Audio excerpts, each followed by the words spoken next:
Las iglesias en Creta estaban viviendo desafíos grandes. La sociedad era una sociedad muy dura, muy difícil, y las iglesias eran muy nuevas. Y había toda clase de desafíos, externos, internos, falsas enseñanzas. Y sobre todo el desafío más grande es que las iglesias no tenían liderazgo bíblico y calificado. No había hombres que estén cuidando, enseñando, guiando las iglesias. Así que Pablo va a escribir a Tito esta carta para que él pueda hacer esa tarea, recorrer ciudad tras ciudad y afirmar a los líderes y acompañar a las iglesias a poder ordenarse y vivir de acuerdo al llamado, al alto llamado que habían recibido de Dios.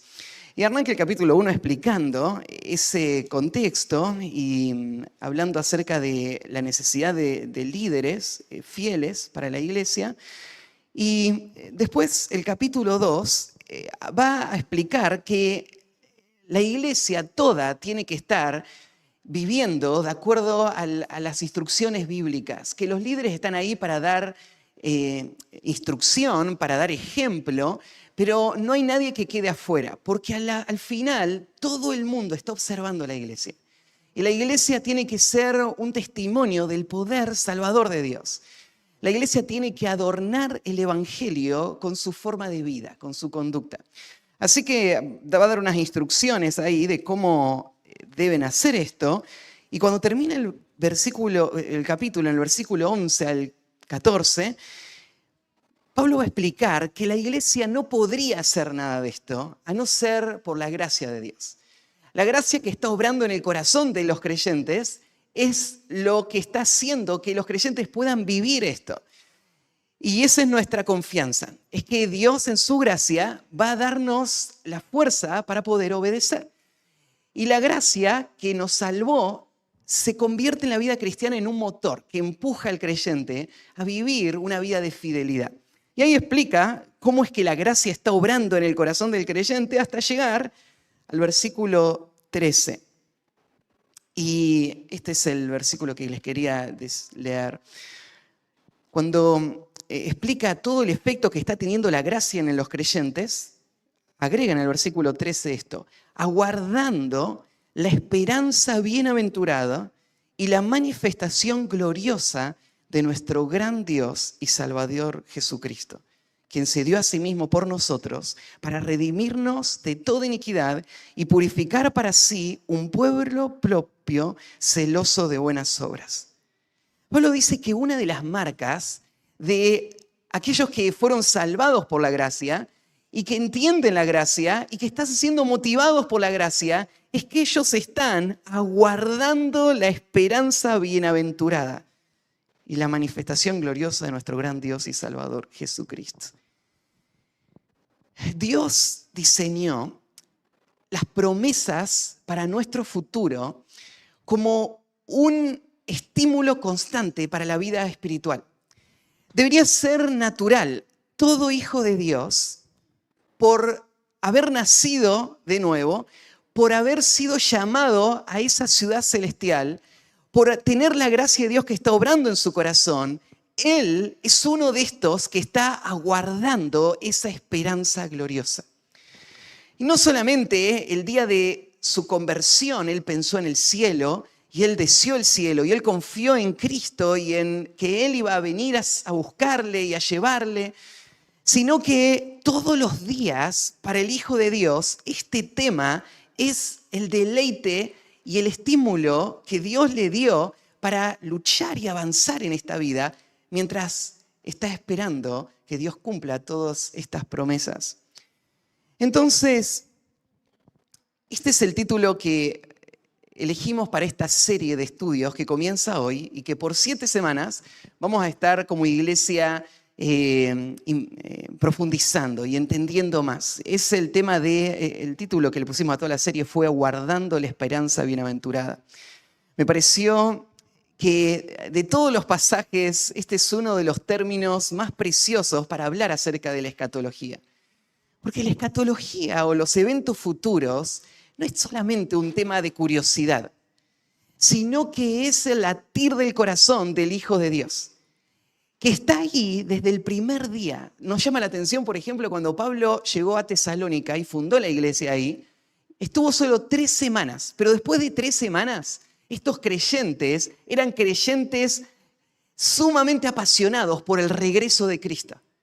O sea, las doctrinas de los eventos futuros no es para gente que ya ha avanzado mucho en su vida espiritual y que ya entiende suficiente de todo lo demás que es básico y entonces ahora puede ir a lo más complicado. Desde el día 1, el nuevo creyente tiene que entender esta esperanza gloriosa, bienaventurada, porque Dios lo diseñó para que marque toda su vida espiritual. Y a partir de ahí, cada día en el corazón del creyente, este conocimiento tiene que ir creciendo, se tiene que ir profundizando, tiene que ser esa fuente a donde vos vas a poder ir y encontrar todo lo que Dios puso ahí para ayudarte en la vida espiritual y que va a ser parte del efecto de la gracia de Dios en tu vida. Así que este es el título de la serie en general. Tal vez podríamos agregar algo más. No solamente esto es esencial para el creyente, esto es parte de su nueva vida y tiene que estar siempre con él, sino si tuviésemos que preguntar por qué deberíamos pasar tiempo estudiando los eventos futuros. La verdad es que esto es algo que no es muy común. Y tristemente, mucho de lo que hay ahí afuera, de que hablan de eventos futuros, está totalmente distorsionado, no es la enseñanza bíblica de estos temas. Entonces hay muchísima ignorancia en cuanto a esto. Y quiero responder esta pregunta. ¿Por qué es importante para nuestra iglesia que estudiemos en profundidad los eventos futuros o la escatología?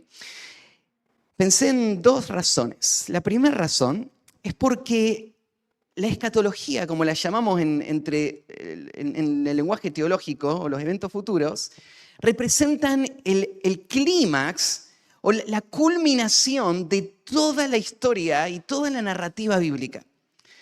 O sea, si vos pensás en la Biblia como el mensaje de Dios para su pueblo, la escatología o los eventos futuros son el punto más elevado, son el cierre de la historia. Es lo que da sentido y muestra el destino de a donde todos los planes de Dios se dirigen. Una de las grandes inconsistencias de los creyentes en nuestro tiempo es que valoran muchas doctrinas, mientras que a la vez ignoran o desacreditan esta doctrina. Como si la doctrina del fin de los tiempos fuese a ser tan confusa, tan difícil, hay tanta controversia, hay tantas opiniones distintas, nunca nos vamos a poner de acuerdo, parece tan difícil de interpretar todos estos pasajes, que entonces lo mejor es dejarlo a un lado y enfocarnos en las cosas que realmente nos sirven. Ahora, quiero decirte que vos necesitas la escatología para entender la historia completa. La escatología no es un elemento menor. Como es el punto de culminación, como es el cierre de toda la historia, es un punto crítico para entender a Dios y sus propósitos para este mundo. Entender los eventos futuros te va a ayudar a entender la realidad que está sucediendo a tu alrededor. La historia del mundo no es una gran casualidad. Lo que está pasando alrededor tuyo, cada cosa que pasa, cada noticia que vos ves, cada situación que vivís, lo que vivimos en nuestro país y todo lo que se vive en el mundo, toda la historia de la humanidad, cada civilización, todo lo que ha pasado y todo lo que va a pasar, solo tiene sentido a la luz de este gran objetivo que Dios tiene para este mundo. Entender escatología es crítico para entender toda la historia del mundo, para entender dónde entrás vos y qué está pasando a tu alrededor. Si pudiésemos resumirlo en pocas palabras, podríamos pintar la historia del mundo de esta manera. El mundo ha estado en guerra desde la creación, desde el huerto del Edén y la caída de Satanás. Satanás se ha levantado contra Dios y su pueblo y sus propósitos. Y Satanás está tratando de llevar una agenda propia de lo que va a pasar en este mundo.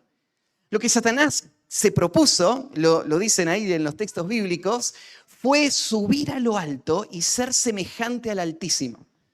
Satanás quiere ser el centro de atención de esta creación y quiere tener la gloria que le corresponde a Dios. Y él planeó cómo hacerlo.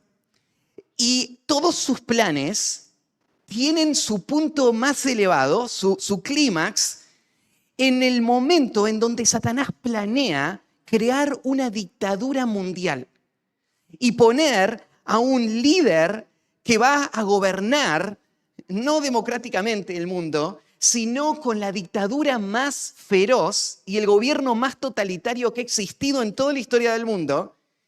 Y él va a dominar el mundo con una autoridad nunca antes vista, con un poder sobrenatural dado por Satanás, y su objetivo va a ser, con ese gobierno, entregar a Satanás mismo la lealtad del mundo entero.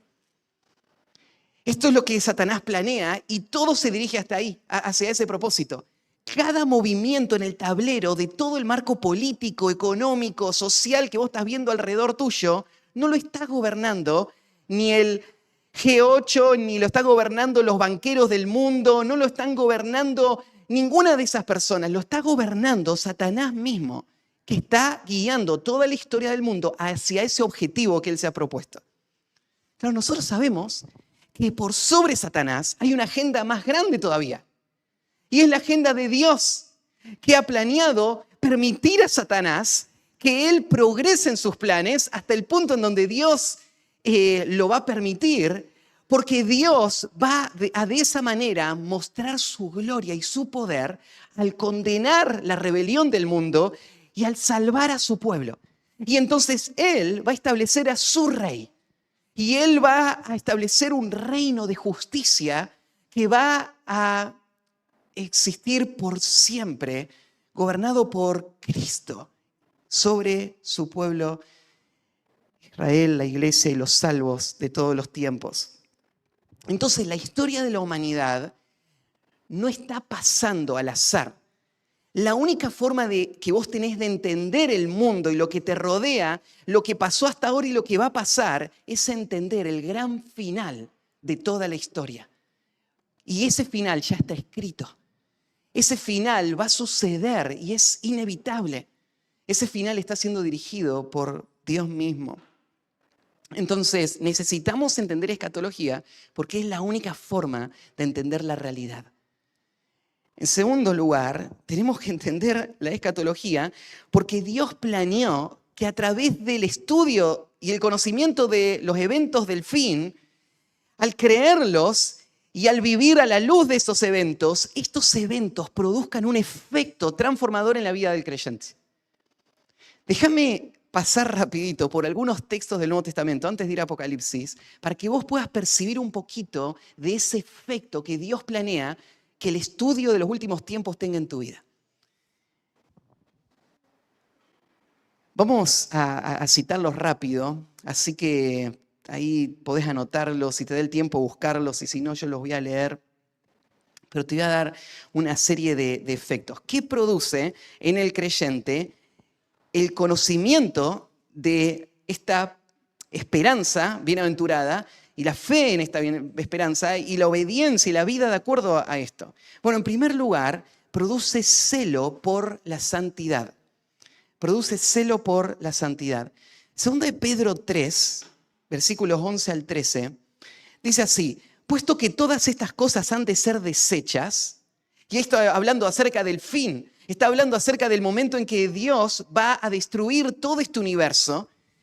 Y entonces, a la luz de ese evento, mirá lo que dice Pedro: ¿cómo no debéis vosotros andar en santa y piadosa manera de vivir, esperando y apresurándoos para la venida del día de Dios, en el cual los cielos encendiéndose serán deshechos y los elementos siendo quemados se fundirán? Pero nosotros esperamos, según sus promesas, cielos nuevos y tierra nueva en los cuales mora la justicia. Pero dice que cuando nosotros entendemos a dónde se dirige este mundo, Entonces, la respuesta obvia a esta pregunta, ¿cómo no debéis vosotros andar en santa y piadosa manera de vivir? Esto es lo que va a producir en el corazón del creyente. Romanos 13, 11 al 12 dice, y esto conociendo el tiempo, que es ya hora de levantarnos del sueño. Porque ahora está más cerca de nosotros nuestra salvación que cuando creímos. La noche está avanzada y se acerca el día. Desechemos pues las obras de las tinieblas y vistámonos las armas de la luz. Romanos 13, 11 y 12. ¿Viste cómo Pablo usa el mismo argumento? Ya la noche está avanzada, está a punto de amanecer, el Señor viene. Entonces, ¿qué vamos a hacer? ¿Vamos a vivir como la noche? No. Vivamos de acuerdo a esa realidad eterna que nos espera a la vuelta de la esquina. Vivamos como si ya estaríamos en la gloria. Vivamos como si ya estaríamos en el cielo mismo. Hoy, acá, vivamos como de día. Primera de Juan 3:3. Primera de Juan 3:3. Y todo aquel que tiene esta esperanza en Él se purifica a sí mismo, así como Él es puro. ¿Notas que no estás siendo diligente en tu lucha contra el pecado? La escatología es la respuesta. Porque es imposible ver este panorama, creerlo y ser indiferente y seguir viviendo una vida mundana para las cosas de un mundo que va a ser destruido a las puertas de un juicio inminente y tu encuentro con Cristo, seguir arrastrándote en el pecado como si fueses a ser de este lugar. Entender la escatología, los eventos futuros, te va a empujar a querer vivir una vida santa y piadosa. Segundo lugar, te va a dar gozo en medio de la prueba. Te va a dar gozo en medio de la prueba.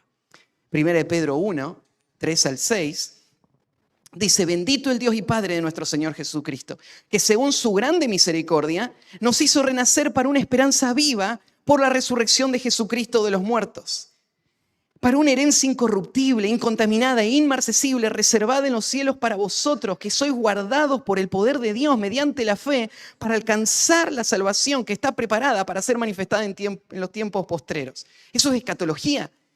Esa es la promesa, esa es la esperanza que tenemos, ¿no? Entonces Pedro dice, después de alabar a Dios por esto, y mira lo que dice en el versículo 6, en lo cual vosotros os alegráis, aunque ahora, por un poco de tiempo, tengáis que ser afligidos en diversas pruebas. Si vos crees que esto es todo lo que hay, la prueba que está llegando a tu vida hoy es devastadora. Es abrumadora, es una angustia insostenible, porque esto es lo que vas a tener que sufrir, entre comillas, el resto de tu vida. ¿Y qué es el resto de tu vida? Es nada. Es solo un poco de tiempo comparado con todas las promesas que Dios nos hizo. Cuando nosotros miramos la eternidad, entonces podemos tener gozo aunque estemos en el sufrimiento y en la agonía más grande, como estaban los creyentes a los que le está escribiendo Pedro. Tercer lugar, nos va a dar paciencia en la dificultad. Santiago, capítulo 5, versículos 7 al 8, describe una situación en el contexto difícil que estaban viviendo los creyentes. Por querer honrar a Dios, los creyentes en tiempos de Santiago estaban siendo abusados, maltratados por gente que se aprovechaba de que ellos tenían una disposición a servir. Entonces los patrones los contrataban a los creyentes y no les pagaban, y los creyentes sufrían esto, y por amor a Cristo ellos no se levantaban en protestas, no iban y amenazaban y atacaban a sus patrones. Entonces los patrones los tomaban como tontos a los creyentes y abusaban de ellos. Y Santiago les dice estas palabras: por tanto, hermanos, tened paciencia hasta la venida del Señor. Mirad cómo el labrador espera el precioso fruto de la tierra, aguardando con paciencia hasta que reciba la lluvia temprana y la tardía. Tened también vosotros paciencia y afirmad vuestros corazones, porque la venida del Señor se acerca. ¿Es difícil tu vida? ¿Hay personas difíciles? ¿Hay dolor? ¿Hay injusticia? ¿Hay maltrato? Lo que necesitas es pensar en la eternidad, es pensar en la escatología. Porque vos sos como un labrador que está labrando la tierra y tu corazón no está en este mundo, estás esperando hasta que llegue la recompensa, el día de la cosecha. Ahora sirvo, soporto, sufro toda esa injusticia, todo ese maltrato, pero mi mente está puesta en ese día. Y entonces puedo tener consuelo, gozo, puedo tener perseverancia dijimos. Próximo, lo que voy a tener estudiando la escatología y creyendo esto y viviéndolo es consuelo aún en medio del dolor. Consuelo aún en medio del dolor. Primera Tesalonicenses, un versículo que vamos a estudiar la semana que viene, capítulo 4, versículo 13 y 14. Tampoco queremos, hermanos, que ignoréis acerca de los que duermen, para que no os entristezcáis como los otros que no tienen esperanza. Porque si creemos que Jesús murió y resucitó, así también traerá Dios con Jesús a los que durmieron en él. Para los creyentes que veían a sus seres queridos ser asesinados por la persecución, veían a muchos de ellos sufrir y morir, ¿dónde venía el consuelo? De la confianza en los eventos futuros, de estas promesas, sabiendo esto. Ellos entonces no se van a entristecer como los otros que no tienen esperanza, porque creemos que Dios va a resucitar. La doctrina de la resurrección entonces da confianza. Próximo, trae compromiso con la vida de cuerpo. El pasaje es el de Hebreos, capítulo 10, ¿se acuerdan? El versículo 24 y 25. Y considerémonos unos a otros para estimularnos al amor y a las buenas obras, no dejando de congregarnos como algunos tienen por costumbre, sino exhortándonos. Y tanto más cuando veis que aquel día se acerca. O sea, el creyente que tiene en vista la escatología, los eventos futuros, va a tener la motivación necesaria para vivir la vida de cuerpo, para considerarnos unos a otros, para exhortarnos unos a otros, para no aislarme, sino para venir, para estar, para buscar esas relaciones y profundizarlas. ¿Y por qué lo voy a hacer? Porque el Señor viene. El día se acerca. ¿Cuál día? El día de mi encuentro con Cristo. El día del cual toda la Escritura gira alrededor. El día del clímax, de la culminación de todo. Ese día se acerca. Entonces no seamos perezosos, no demos nuestro corazón a este mundo. Vivamos en relaciones profundas. Fíjate cómo afecta esto también. Y el último, va a producir fidelidad en el servicio. Va a producir fidelidad en el servicio. Acá hay varios textos. Estudiamos hace poco en la iglesia 1 Corintios 3, 12 al 15, donde veíamos a Pablo advertirnos de que debemos estar involucrados sirviendo en la iglesia, edificando la iglesia y teniendo cuidado cómo lo hacemos. Porque todos vamos a estar delante de Cristo y Él va a evaluar toda nuestra vida. Y está la expectativa de gran recompensa o de pérdida de recompensa. Entonces, Pablo, ¿qué usa como argumento? Nuestro encuentro con Cristo. El día del juicio, el día de la evaluación. Esa es la gran motivación para que el creyente no sea perezoso y se ocupe de la tarea que Dios le dio para hacer. Se ocupe del servicio, se ocupe de usar sus dones, se ocupe de seguir a sus hermanos aun cuando no ve fruto. ¿Por qué lo hace? Porque conoce los eventos futuros. Él sabe lo que viene. Entonces, vive de esa manera. Ahí 1 de Pedro 4, anótenlo, después lo pueden leer, 7 al 11. Pedro también, hablando de nuestra expectativa futura, ahora habla de que frente a eso, como creyentes, vamos a entregarnos al amor, a la hospitalidad, al uso de nuestros dones. Lo mismo. También se une Timoteo 4, 1 al 2. Cuando Pablo le dice a Timoteo que no abandone su lugar como pastor en la iglesia, porque va a rendir cuenta a Cristo, delante de Dios y de Jesucristo. Delante de Él yo te encargo que prediques la palabra. Entonces la escatología es lo que hace que un pastor no abandone y que siga su labor, porque Él va a rendir cuenta por cada cosa que hace. Él va a predicar la palabra por temor a Cristo y Él va a hacerlo para la gloria de Dios. Entonces, estos son algunos de los textos que en el Nuevo Testamento nos muestran lo importante que es que vos mantengas en tu mente esta esperanza bienaventurada, que vos la conozcas, que vos la creas, que vos vivas a la luz de esto. Y aún en este momento, vos sos tentado a menospreciar la verdad que estás a punto de escuchar. Como si habría cosas más importantes que hacer, tu mente ahora mismo, mientras yo estoy predicando, vuela a otros lugares que te resultan más interesantes, más atractivos. Aún saliendo de este lugar, después de escuchar un buen concepto, vos vas a ser tentado a seguir la misma rutina que seguías antes de llegar a la mañana.